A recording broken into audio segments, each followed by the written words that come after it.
남유다의 7대 왕이죠. 7대 여왕인 이 아달랴가 아주 완악한 여왕이었습니다. 그래서 왕의 자손들을 다 죽이면 자신이 이 왕권을 견고히 할 수 있을 것이다 라는 생각을 가지게 되죠.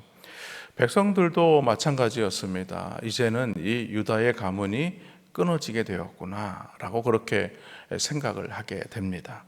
그런데 하나님은 이런 와중에 오늘 이 제사장 여호야다의 도움으로 어린 요아스를 숨기게 하고 6년이 지난 이후 7살이 되던 해에 그를 왕위에 등극을 시키게 되죠. 뒤늦게 아달랴가 반역이라고 외치지만 이미 백성들의 반응은 싸늘할 수밖에 없었습니다. 그래서 유다 백성들은 이 아달랴를 왕궁 밖으로 끌어내서 그를 죽이게 되죠. 열왕기하 11장 말씀에도 보면 그 유다 백성들의 반응이 설명되고 있는데요. 그 11장 20절로 21절 말씀에 보면 온 백성이 즐거워하고 온 성이 평안하더라. 아달랴를 무리가 왕궁에서 칼로 죽였더라. 요아스가 왕이 될 때의 나이가 7세였더라 라고 열왕기하 11장 20절로 21절에도 동일하게 설명하고 있는 말씀이 나옵니다. 그러니까 이 아달랴가 죽었는데 왕궁이 오히려 평온했다. 그리고 백성들이 즐거워했다. 이렇게 말하고 있죠. 그래서 오늘 본문 우리가 말씀을 읽었지만 16절에 보면 이렇게 시작을 합니다. 여호야다가 자기와 모든 백성과 왕 사이에 언약을 세워 여호와의 백성이 되리라 한지라 라고 얘기를 하죠. 지금 백성들 앞에 서 있는 사람은 요아스 왕이 7세밖에 안 된 이 요아스 왕이 서 있지만 제사장 여호야다는 다윗의 언약을 기억하고 그 언약 앞에 우리가 어떤 자가 되어야 되는가? 우리는 하나님 앞에 서 있는 자가 되어야 된다. 그래서 여호야다는 우리가 하나님의 백성이 되리라 라고 이렇게 선포하고 있는 것입니다. 하나님의 백성들은요, 어디에 서 있는 자인가? 우리는 하나님 앞에 서 있는 자이다. 사람들 앞에 서 있는 자가 아니라 하나님 앞에 서 있는 자이다. 그러므로 우리는 늘 주님 앞에 두렵고 떨리는 마음으로 서 있어야 하는 것입니다. 그래서 여호야다는 어제 본문 11절에서 요아스에게 면류관을 씌우고 왕권을 상징하는 우리가 규라고 얘기를 하죠.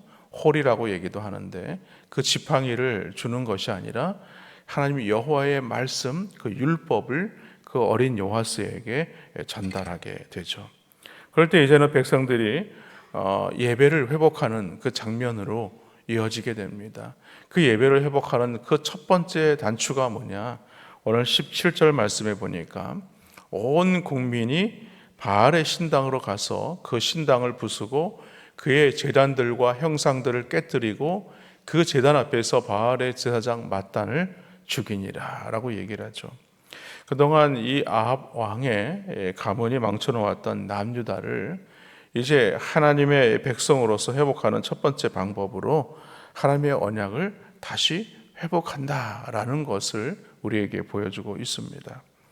이런 남유다 백성들이 하나님의 언약 백성이라는 분명한 정체성을 갖고 난 후에 일어난 사건이라는 것이죠. 그러므로 성도는요, 어떤 일을 하는 자가 되는 것보다도 우리가 어떤 사람이 되어야 하느냐가 매우 중요합니다. 사람들은요, 흔히 생각할 때 종교개혁이다라고 얘기를 하면 그릇된 것들을 타파하고 오늘 말씀처럼 우상을 제거하고 우리의 거짓된 신앙을 이런 것을 털어버리는 것으로만 우리가 생각할 수 있습니다. 그러나 진정한 의미의 종교개혁은요, 그 개혁을 추구하는 사람이 어떻게 바뀌게 되느냐서부터 시작되어야 하는 것입니다.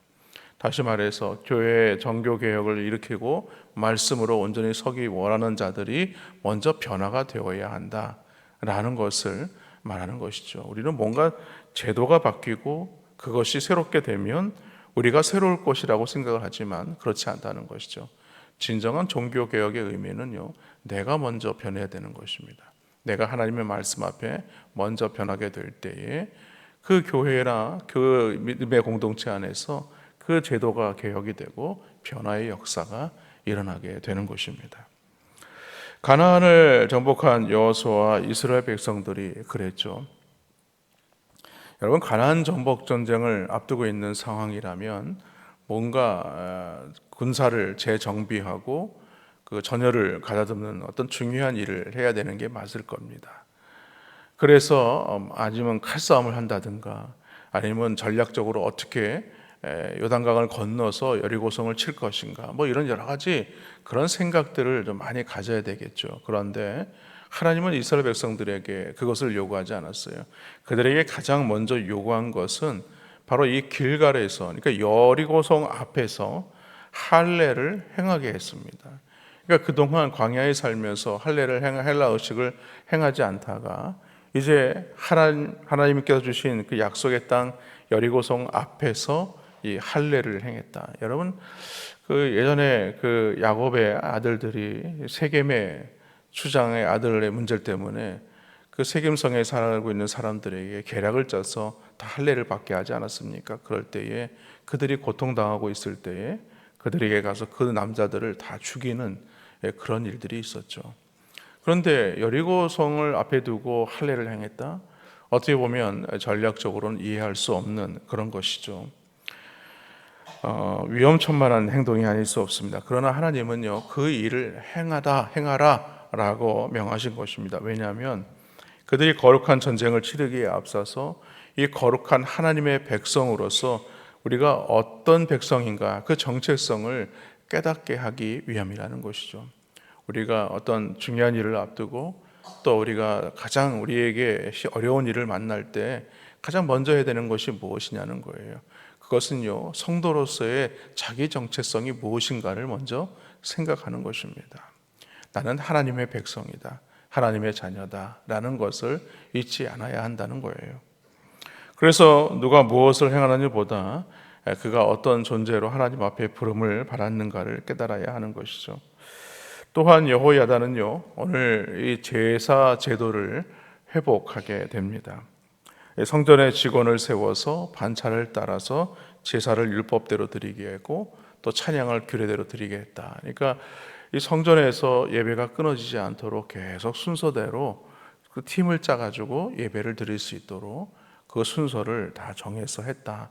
그러니까 예전에 다윗이 그랬던 것처럼, 솔로몬이 그랬던 것처럼 하나님께 예배하는 자들을 잘 세워서 하나님의 예배가 끊어지지 않도록 그렇게 하나님 앞에 섬기라고 했던 것이죠. 이는 역시 남유다가 하나님의 언약 안에 있는 거룩한 백성이라는 사실을 기억하는 데 있어서 아주 중요한 것이었습니다. 여러분, 우리도 마찬가지죠. 우리가 모여서 이렇게 공예배를 드리는 것, 드리는 가장 중요한 이유가 어디에 있는가? 우리가 하나님과 함께하는 하나님의 백성이라는 사실, 그것을 우리가 되새기고 기억하는 시간이 되는 것입니다. 그러므로 성도는요, 예배 가운데 나는 하나님의 백성이다, 나는 하나님의 자녀다 라는 정체성을 되새기고 내가 어떤 자인가를 깨닫는 그런 자리가 바로 이 예배의 자리가 되어야 합니다. 계속해서 이제 요아스의 즉위식으로 거행이 되는데 오늘 20절 말씀에 보니까 이렇게 말씀하죠. 백부장들과 존귀한 자들과 백성의 방백들과 그 땅의 모든 백성을 거느리고 왕을 인도하여 여호와의 전에서 내려와 윗문으로부터 왕궁에 이르러 왕을 나라 보좌에 앉히매라고 얘기를 하죠. 여호야다와 또 이스라엘 지도자들이 이제 어린 요아스 왕과 함께 또 그리고 백성들을 이끌고 그리고 요아스를 그 보좌에 앉히는 그 일을 하게 됩니다. 그동안 우리가 앞전 어제 말씀에 보면은 이 아달랴가 뛰어들어서 중단되었던 그 왕의 즉위식을 계속해서 오늘 이어서 이렇게 함께 하고 있는 것을 볼 수가 있죠. 그 결과가 아까도 말씀을 보았지만 21절 말씀에 보니까 그 땅의 모든 백성이 즐거워했다, 그리고 성중이 평온했다라고 설명하고 있습니다. 오늘 보면은 유다의 참 왕인 요아스가 왕의 보좌에 앉을 때에 나라가 평안해지고 행복해지게 되었다라는 것을 우리에게 보여주는 것은 특히 오늘 우리에게 진정한 왕이 누구신가라는 것을 오늘 우리가 알아야 한다는 것이죠. 우리의 진정한 왕은 바로 예수 그리스도시다.